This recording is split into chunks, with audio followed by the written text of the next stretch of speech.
వ్యవసాయ రైతుల ఆదాయ భద్రత కోసం ఆచార్య జయశంకర్ వ్యవసాయ కమిటీ సమగ్ర వ్యవసాయ విధానం 2026 నివేదికను ప్రభుత్వానికి సమర్పించింది.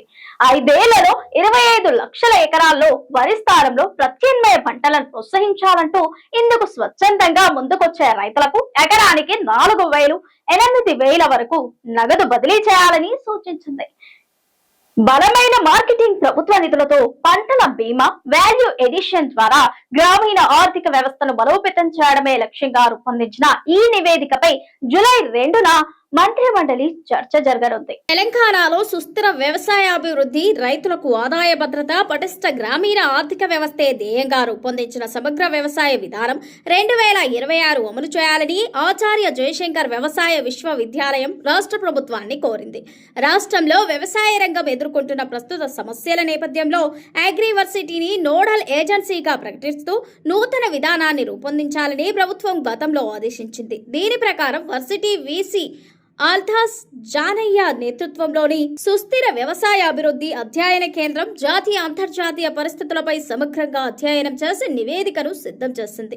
ఈ నివేదికను రాష్ట్ర ప్రభుత్వానికి సమర్పించగా జూలై 2న జరగబోయే కేబినెట్ సమావేశంలో దీనిపై సుదీర్ఘంగా చర్చించనున్నారు. రాష్ట్ర ఆవిర్భావ సమయంలో 57 లక్షల ఎకరాలుగా ఉన్న నికర సాగు విస్తీర్ణం 2024 నాటికి సుమారు 92 లక్షల ఎకరాలకు చేరుకోవడం గొప్ప ప్రగతి అయినప్పటికీ ప్రస్తుతం ఈ రంగం భిన్నమైన సవాళ్లను ఎదుర్కొంటోందని నివేదిక స్పష్టం చేసింది.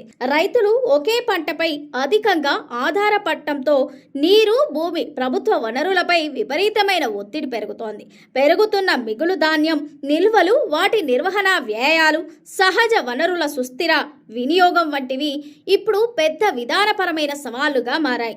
ఈ తరుణంలో నూతన విధానం ద్వారా వ్యవసాయ రంగంలో విప్లవాత్మక మార్పులకు నాంది పలకాలని వర్సిటీ అభిప్రాయపడింది.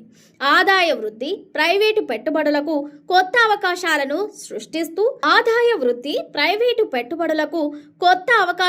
సృష్టిస్తూ రైతుల జీవన ప్రమాణాలను పెంచడంపై దృష్టి పెట్టాలని సూచించింది. ఈ మార్పుల్లో భాగంగా రాబోయే 5 ఏళ్లలో 25 లక్షల ఎకరాల వరి సాగు విస్తీర్ణాన్ని దశల వారీగా ప్రత్యామ్నాయ పంటల వైపు మళ్లించాలని లక్ష్యంగా నిర్దేశించారు. పంట మార్పిడికి స్వచ్ఛందంగా ముందుకొచ్చే రైతులకు ప్రోత్సాహంగా ఎకరానికి 4,000 నుంచి 8,000 వరకు నగదు బదిలీ చేయాలని ప్రతిపాదించారు. పత్తి, పెసర, వేరుశెనగ, పొద్దుతిరుగుడు, నువ్వుల పంట సాగు చేసే రైతులకు రైతు భరోసా పంట పెట్టుబడి సాయం కాకుండా ఎకరానికి 8,000 చొప్పున, జొన్నకు 5,000, అలాగే మొక్కజొన్న, కంది, మినుము, ఆముదం, సోయాబీన్, శనగ పంటలకు ఎకరానికి 4,000 చొప్పున ఆర్థిక సాయం అందించాలని నివేదికలో పేర్కొన్నారు.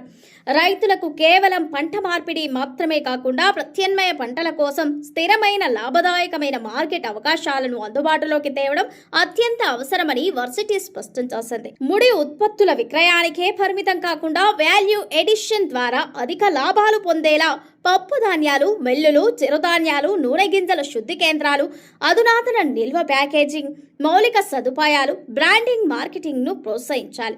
ఈ ప్రక్రియలో మహిళా స్వయం సహాయక సంఘాలు, ప్రైవేట్ సంస్థలకు పెద్దపీట వేయాలి. అలాగే ప్రత్యామ్నాయ పంటలు వేసే రైతుల్లో నష్ట భయాన్ని పోగొట్టేందుకు రాష్ట్ర ప్రభుత్వమే పూర్తి నిధులు సమకూర్చి agriculture insurance company of India ద్వారా ప్రత్యేక పంటల బీమా పథకాన్ని పటిష్టంగా అమలు చేయాలని నివేదిక సిఫార్సు చేసింది.